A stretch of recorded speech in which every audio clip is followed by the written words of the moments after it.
কলকাতার ভিড়ভাট্টার মাঝে নাগেরবাজার দমদম এলাকায় রয়েছে একটা সুন্দর কিউট ক্যাফে। আজ তাহলে সেই ক্যাফেতেই চলো তোমাদেরকে ঘুরিয়ে ভিডিও দেখাই। যেরকম অ্যাম্বিয়েন্স তেমনি তার খাবার। শেষ পর্যন্ত ভিডিওটা দেখার রিকোয়েস্ট রইল।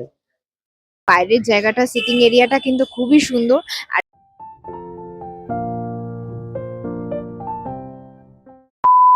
Hello guys, welcome to my channel Ritwika Storyscape. আশা করছি তোমরা সবাই খুব ভালো আছো।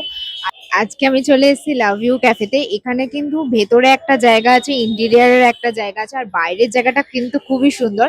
আর উল্টো দিকেই তোমরা দেখতে পাবে নাগেরবাজার ফ্লাইওভার, যেখান থেকে এই দিকটা যদি যেতে চাও তাহলে সোজা কাজীপাড়ায়, আর এই দিকটা সোজা অমরপল্লীতে গিয়ে থামে। তারপর কিছুটা গেলে ডায়মন্ড প্লাজা। তোমাদেরকে বলে দিই তোমরা এখানে পৌঁছাবে কি করে। যদি নাগেরবাজার থেকে আসো, তোমাদেরকে ঠিক এটা হচ্ছে বাবুতলা মোড় বলা হয়। বাবুতলা মোড়ে তোমরা ঠিক উল্টো দিকে তাকালেই তোমরা এই বিল্ডিংটা দেখতে পাবে, যেখানে লাভ ইউ ক্যাফেটা তোমরা দেখতে পাবে।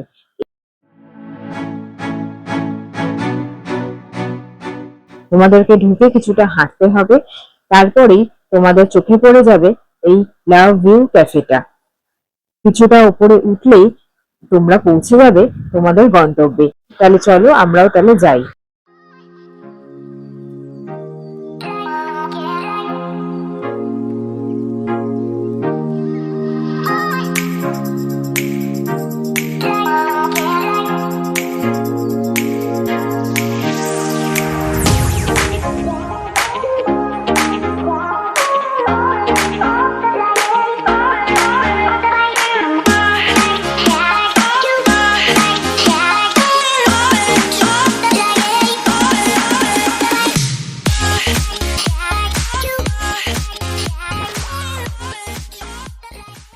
যারা নাগেরবাজার থেকে আসবে, তোমাদেরকে নাগেরবাজার থেকে এসে তোমরা দেখতে পাবে এখানে সোনার প্লাজাটা।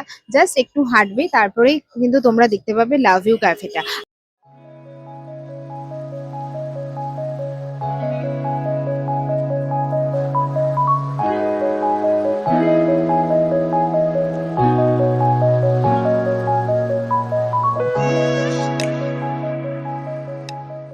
ভেতরেও কিন্তু অনেকটাই জায়গা রয়েছে। আমি বসেছিলাম ভেতরেই।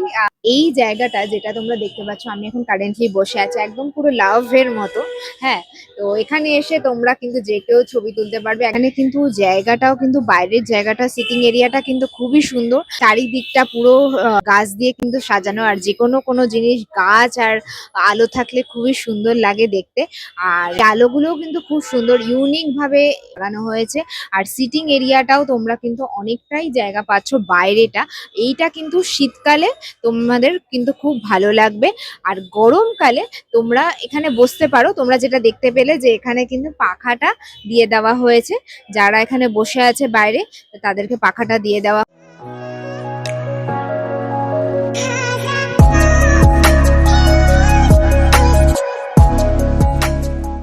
চিলি বেবিকর্ন উইথ মাশরুম, তো খুবই ভালো ছিল।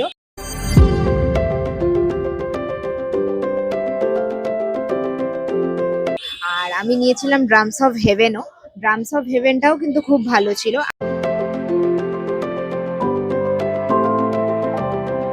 পিজাটাও কিন্তু খুব ভালো ছিল, কিন্তু ক্রাস্টটা একটুখানি লাস্টেরটা আমার একটু বিস্কুট মতো লেগেছে, কিন্তু খুবই পাতলা। যেটা আমরা অন্য জায়গায় দেখি একটুখানি মোটা থাকে, ক্রাস্টটা কিন্তু একটুখানি এখানে পাতলা। কিন্তু খাবার কিন্তু ওভারঅল খুবই ভালো। তো আমার খুবই স্যাটিসফাই। এবার যদি তোমরা বলো খাবারটা টেনে তুমি কত দেবে, তো মোটামুটি আমি 6.5 দেবো। আর অ্যাম্বিয়েন্সেও আমি কিন্তু একদম 7 দেবো। তো ওভারঅল আমার খুবই ভালো এক্সপিরিয়েন্স। ভিডিওটা কেমন লাগলো? ভিডিওটা যদি ভালো লেগে থাকে তাহলে ভিডিওটাকে লাইক, শেয়ার, সাবস্ক্রাইব করে আমার পাশে দেখো।